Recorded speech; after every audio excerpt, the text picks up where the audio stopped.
नमस्कार। मैं रूपेश कुशवाहा। आप सबका बहुत बहुत स्वागत है हमारे YouTube चैनल स्वदेश 24 शिक्षा में। तो मैंने कल बताया था कि हम आपको इस चैनल पर इंग्लिश भी पढ़ाने वाले हैं। तो आज से 60 दिन का चैलेंज शुरू हो गया है, यानी कि आपको रेगुलर 60 डेज यहाँ पर इंग्लिश की क्लास मिलने वाली है, जिसमें आपको 1 रुपये भी खर्च नहीं करना है और घर बैठे आप इंग्लिश कैसे सीख सकते हैं ये सारी चीजें हम सिखाने वाले हैं। ठीक है, तो हम अब बात करते हैं कि हम इंग्लिश सीखेंगे कैसे। तो हम पहले बेसिक जान लेते हैं कि हम इंग्लिश सीखने कैसे वाले हैं और क्या वजह रही है कि हम आज तक इंग्लिश नहीं सीख पा रहे हैं। बिल्कुल, यदि आप इंग्लिश वास्तव में सीख गए होते तो बिल्कुल मेरे YouTube चैनल पर नहीं होते, और यदि आप मेरे YouTube चैनल पर हैं तो मेरा फर्ज बनता है कि आपको इंग्लिश सिखाना ही है। तो मैं आपको 100% इंग्लिश सिखाने वाला हूँ। अब बात आएगी कि हम इंग्लिश सीखेंगे कैसे। तो हम इंग्लिश सीखेंगे ऐसे कि सबसे पहली चीज तो हम पहली वजह ये जान रहे हैं कि हम इंग्लिश किन किन को सिखाने वाले हैं। बिल्कुल, हम इंग्लिश, कोई स्टूडेंट है या कोई कंपटीशन एग्जाम की तैयारी कर रहे हैं या कोई छोटे बच्चे हैं, सभी इंग्लिश सीख सकते हैं। या कोई हाउस वाइफ है या एक जॉब पर्सन है जो चाहते हैं कि हमारी पर्सनालिटी डेवलप हो, या कोई इंटरव्यू के लिए तैयारी करना चाहते हैं तो इनको भी इंग्लिश सीखना चाहिए। और वैसा कि मैं क्या बताऊँ, आप सबको पता है इंग्लिश कितना जरूरी है आज मार्केट में। English is a international language. तो मैं आपको इंग्लिश सिखाने वाला हूँ, और मैंने कैसे हिंदी माध्यम से रहते हुए इंग्लिश को सीखा और आज आपको पढ़ा पा रहा हूँ। बिल्कुल जी हाँ, मैं भी एक हिंदी मीडियम का छात्र हूँ, और मैंने कैसे घर बैठे इंग्लिश सीखी है और ऑनलाइन ही सीखी है, और ऑनलाइन सीखी है और ऑनलाइन ही आपको सिखा रहा हूँ। तो आप बिल्कुल, आप भी ऑनलाइन सीखिए। ठीक है, तो मैं बेसिक आपको पहली 2 वजह बताता हूँ कि हम इंग्लिश क्यों नहीं सीख पाए। हम बात करते हैं हिंदी की। हिंदी क्या है, आप सबको पता है कि हिंदी मातृभाषा है। ठीक है, मातृभाषा है, और हिंदी हमारा क्या है, एक सब्जेक्ट भी है। हम पढ़ते हैं स्कूल कॉलेज में तो हिंदी सब्जेक्ट भी रहता है, लेकिन सब्जेक्ट रहने से पहले हिंदी क्या होता है, हिंदी हमारी मातृभाषा है। हम बचपन से ही सुनते आ रहे हैं, देखते आ रहे हैं कैसे क्या बोलते हैं, तो हम वो एक्नॉलेज करके सीख जाते हैं किस तरीके से क्या बोलने हैं, बड़ों से कैसे बात करनी है। तो ये चीजें हम देखकर सुनकर सीख गए हिंदी में। तो हिंदी में हम ये मानते हैं कि हमें हिंदी आती है, लेकिन आपको हैरानी होगी, हमें पूरी तरीके से हिंदी की वोकेबलरी, यानी कि हिंदी की जो व्याकरण है वह भी नहीं आती है। ठीक है, तो जैसे आपको हिंदी की पूरी व्याकरण नहीं आती, फिर भी आप देख कर सुन के मतलब बोल सकते हैं हिंदी, तो वैसे ही इंग्लिश भी सीख सकते हैं। यानी कि मैं ये कहना चाहता हूँ कि यह जरूरी नहीं है इंग्लिश सीखने के लिए कि आपको पूरा संपूर्ण ज्ञान हो इंग्लिश का तभी आप इंग्लिश बोल सकते हैं। यानी कि ये बिल्कुल भी जरूरी नहीं है। ये मानसिकता हटा दो, यदि किसी ने बताया भी हो कि आपको पूरा ग्रामर आए तभी आप इंग्लिश बोल सकते हैं, आप ऐसे भी इंग्लिश बोल सकते हैं। मैं वो चीजें आपको सिखाने वाला हूँ। ठीक है, तो हिंदी क्या है, मातृभाषा और एक सब्जेक्ट है। तो हम क्या बोलते हैं दूसरी, कि इंग्लिश, इंग्लिश क्या है, एक सब्जेक्ट है।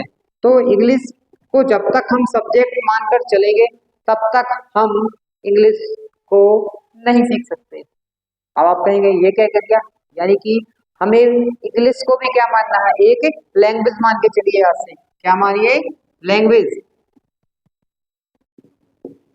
इंग्लिश भी एक क्या है, लैंग्वेज। जब आप इंग्लिश को लैंग्वेज की तरफ देखेंगे और समझेंगे तो आप इजिली 60 दिन बाद कंप्लीट 60 दिन बाद इंग्लिश सीखने वाले हैं। और मैं आपको ये सारी चीजें कहाँ से सिखाने वाला हूँ, बेसिक से। और बेसिक से भी बात करूँ तो इतनी बड़ी जीरो से। ठीक है, यानी कि मैं जीरो लेवल से आपको इंग्लिश सिखाने वाला हूँ। अब इसके लिए आपको डेली क्या करना है, मेरी क्लास में आना है, और एक ज्यादा नहीं है, 10 रुपए वाली कॉपी ले लेना और एक 5 रुपए वाला पेन, यानी कि 15 रुपए खर्च कर लेना। इतने में आप इंग्लिश बोलना, तो क्या मैं दावे से कह रहा हूँ, यदि आपने 60 दिन की क्लास ले ली तो आप पढ़ाना सिखा देंगे, यानी कि टीचर बन जाएंगे इंग्लिश के, जैसे मैं बन गया। आप दूसरों को पढ़ा सकते हैं 60 दिन के बाद, बिल्कुल, लेकिन उसके लिए आपको प्रैक्टिस भी करनी पड़ेगी, ये वीडियो भी देखना पड़ेगा और थोड़ा 15 मिनट डेली प्रैक्टिस। अब प्रैक्टिस में क्या है वो सारी चीज मैं आपको देने वाला हूँ, ठीक है। तो वीडियो में आप कंटिन्यू बने रहें। तो मैं बताता हूँ बेसिक में। अब बेसिक की बात करें कि जैसे इसमें A B C D E इस तरीके होते हैं, तो कहाँ तक होते हैं, जेड तक। यानी कि इनमें बात करते हैं कि वोवेल्स होते हैं। वोवेल्स कितने होते हैं, वोवेल्स होते हैं ए ई आई ओ यू, ठीक है। कॉन्सोनेंट्स की बात करें तो कॉन्सोनेंट्स होते हैं इन पांच को हटाकर कितने होते, पांच होते हैं वोवेल्स। और कॉन्सोनेंट्स की बात करें तो 21। यानी कि आप कहेंगे ये तो बताइए नहीं पूरे, अरे आपको पता है इसलिए नहीं बताइए। टोटल कितने होते हैं, ये टोटल होते हैं 26, ठीक है। अल्फाबेट कितने होते हैं टोटल, टोटल अल्फाबेट होते हैं 26। वोवेल्स कितने होते हैं, वोवेल्स होते हैं 5। कॉन्सोनेंट्स कितने होते हैं 21। तो मैं आपको बता दूं, अभी तक आपने ये तो देखा हो और ये सुना भी है कि वोवेल्स 5 होते हैं, कॉन्सोनेंट्स कितने होते हैं 21 होते हैं। तो यही क्यों होते हैं ये शायद किसी ने बताया हो, थोड़ा सा मैं बताने का प्रयास कर रहा हूँ, ठीक है। तो जैसे हम इनको पढ़ते हैं तो इनको पढ़ के देखिए आप, ए ई आई ओ यू, यानी कि ये किस तरफ जा रहा है, बाहर की तरफ, ए ई आई ओ यू। लेकिन जब हम बात करेंगे कॉन्सोनेंट्स की, तो जैसे बी को देखो, बी सी, तो ये लिप्स देखो आप, बोल के देखिए, बी सी डी ई, ई तो इसी में आ गया, सॉरी। तो हम जब बात करते हैं एक्स वाई जेड, ठीक है, तो ये अलग है बोलने में। और जब हम सॉरी की इनकी बात करते हैं तो ये एक ही लय में आते हैं, ए ई आई ओ यू, ठीक है। तो इस तरीके ये भी डिफरेंट है। और दूसरा डिफरेंस हम देखें तो ये इनको बोलते हैं स्वर, हिंदी में तो स्वर वर्ण, स्वर, और ये आते हैं व्यंजन। तो हिंदी वर्णमाला में भी स्वर व्यंजन होते हैं, तो ये थोड़ा सा डिफरेंट ये भी हुआ। अब हम इनके आगे बात करेंगे कि बेसिक सब्जेक्ट होते हैं ई सी इट नेम, ठीक है। तो ही को क्या बोलते हैं, वह बोलते हैं। ये वह किसके लिए यूज करते हैं, तो हम वह यूज करते हैं लड़का के लिए। फिर आता है सी, सी भी मतलब होता है वह लड़की के लिए, ठीक। इट, इटाने किसी किसी निर्जीव के लिए, इट्स किसी निर्जीव के लिए। नेम, नेम किसी का भी नाम ले लो, जैसे राम मोहन, ठीक। तो ये नाम हो गए। अब हम बात करते हैं कि आई वी यू दे, तीनों नाम। आई यानी होता है मैं, जैसे मैं आपको पढ़ा रहा हूँ, ठीक है। वी यानी होता है हम, यू यानी होता है तुम और आप, दे यानी होता है वे, प्लूरल यानी बहु वचन। और इसमें भी लगा लो आप सिंगुलर नाउन, एक वचन, ठीक है। तो ये थोड़ा सा बेसिक क्लास है, आप बोरियत फील ना करें, मैं आपको बेसिक है इसलिए बता रहा हूँ थोड़ा सा, ठीक है।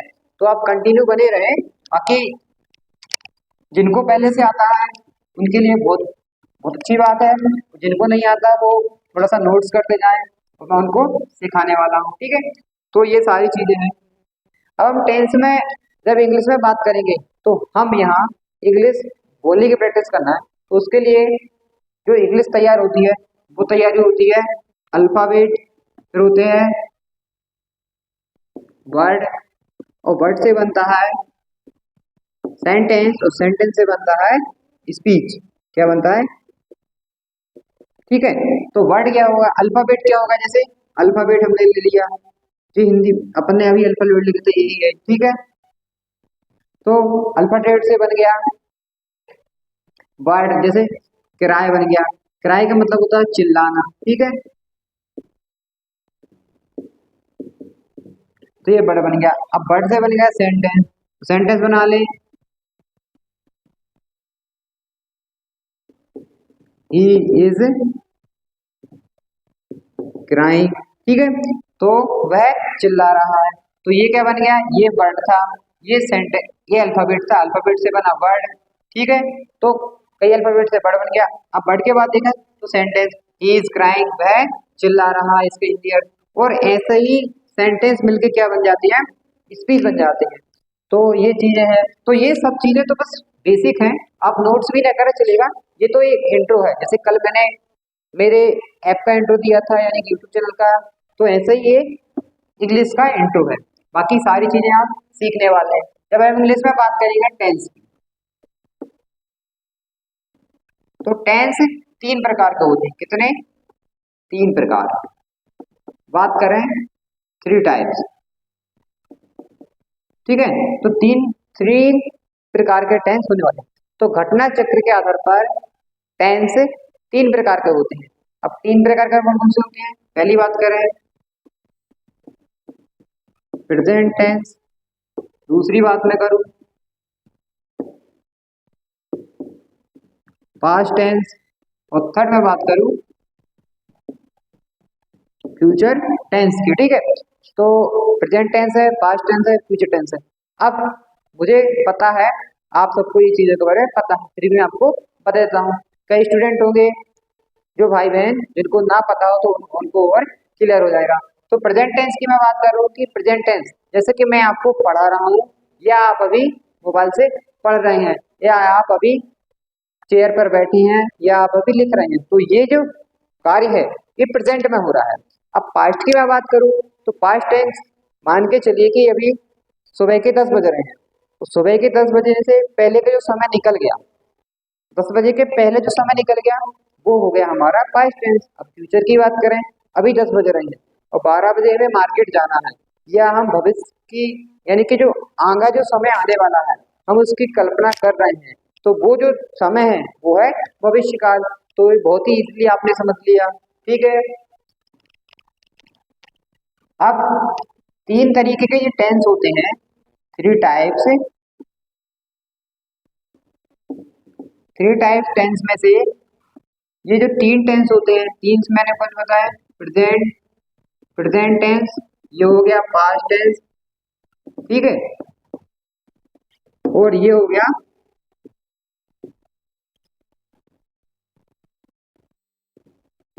Future tense. तो इन सभी में से इनके प्रकार होते हैं 4। तो ये 4 प्रकार के होते हैं, ये भी 4 और ये भी 4, यानी कि 3 गुणित 4, टोटल की बात करें तो 12 प्रकार के टेंस होते हैं। तो इसके बारे में एक कहानी भी है, कैसे क्या इनका डिवाइडेशन हुआ था, तो वो कहानी आप कहेंगे, यदि आप जिक्र करेंगे तो वो कहानी स्टोरी भी मैं आपको बता दूंगा। लेकिन ये बेसिक क्लास है तो मैं ऐसे सिर्फ बेसिक बता रहा हूँ कि ऐसे सब होता है, ठीक है। तो मैं इन सब चीजों के बारे में भी आपको बताने वाला हूँ। अब बात करते हैं कि प्रेजेंट टेंस की। प्रेजेंट टेंस, प्रेजेंट टेंस में आता है सबसे पहले प्रेजेंट, प्रेजेंट इसको इंडेफिनिट भी बोलते हैं, और अब तो इंडेफिनिट सिंपल टेंस भी कहते थे, ठीक है। अब बात करते हैं दूसरा प्रेजेंट कंटिन्यूस टेंस। थर्ड की बात करें तो प्रेजेंट परफेक्ट टेंस, और फोर्थ की बात करें तो प्रेजेंट परफेक्ट कंटिन्यूस टेंस। तो इस तरीके के ये टेंसेस ये 4 प्रकार के हुए। ऐसा ही पास्ट में होंगे, तो क्या होगा कि जहां ये प्रेजेंट लगा है उनकी जगह मैं क्या कर दूंगा, पास्ट कर दूंगा, पास्ट हो जाएगा पास्ट, ठीक है। Past perfect continuous tense, past indefinite, ये सिंपल टेंस है, ठीक है। तो या पास्ट कंटिन्यूस टेंस, तो यहाँ भी क्या हो जाएगा, past continuous tense, past perfect continuous, past perfect tense और पास्ट परफेक्ट कंटिन्यूस टेंस। ऐसे ही मैं बात करूँ फ्यूचर की, तो ठीक है, ये सिंपल सा चेंजेस है, तो वो सब आपको करना है। तो यहाँ क्या आ जाएगा फ्यूचर, तो यहाँ क्या आ जाएगा, जहां पर ये पास्ट लिखा है फर्स्ट का नाम चेंज होने वाला है, यानी कि फ्यूचर। तो ये तो चेंज हो गया कि future perfect, future indefinite tense, future continuous tense, future perfect tense, future perfect continuous tense. लेकिन जब हम इनकी डीप डे बाय डे में आपको क्लास दूंगा तो इनमें बेसिक सा क्या अंतर होता है किस तरीके से इनकी पहचान की जाती है। तो ये सारी चीजें आपको रेगुलर पेपर मिलने वाली है। बस करने क्या है आपको कि रेगुलर क्लास में आना है, और जो मैं आपको होमवर्क दूंगा तो सिर्फ 15 मिनट का होमवर्क मैं आपको डेली का देने वाला हूँ, तो वो आपको करना है, ठीक है। और एक अपने आप में कॉन्फिडेंस माइंडसेट लेके चलना है कि मैं अब रूपेश भाई यदि इंग्लिश पढ़ा रहे हैं तो हम सीख जाएंगे, क्योंकि हम भी हिंदी मीडियम से ही हैं और रूपेश सर भी हिंदी मीडियम से थे। जब रूपेश सर यानी कि हिंदी मीडियम से पढ़ के आज कॉन्फिडेंस से आपको पढ़ा रहे हैं, तो कहीं ना कहीं आपको भी इंग्लिश सीखना चाहिए और पढ़ना चाहिए। आप इंग्लिश सीखिए, कोई हाउस वाइफ है या कोई जॉब पर्सन है, और अपने बच्चों को भी पढ़ाइए, क्योंकि इंग्लिश ही एक ऐसा सब्जेक्ट है जो व्यक्ति में आत्मविश्वास तैयार करता है। आज यदि मैं आपसे इतना कॉन्फिडेंसली बात कर पा रहा हूँ तो इसकी मैं आपको वजह बताता हूँ। पहले इतना कॉन्फिडेंस नहीं था जो कि आज मेरे पास है, तो कहीं ना कहीं इसका पूरा यदि जाता है तो वो है इंग्लिश। जी हाँ, बिल्कुल सही सुना। तो मेरी आपसे भी रिक्वेस्ट है कि आप भी इंग्लिश सीखिए। तब तक के लिए थैंक यू सो मच।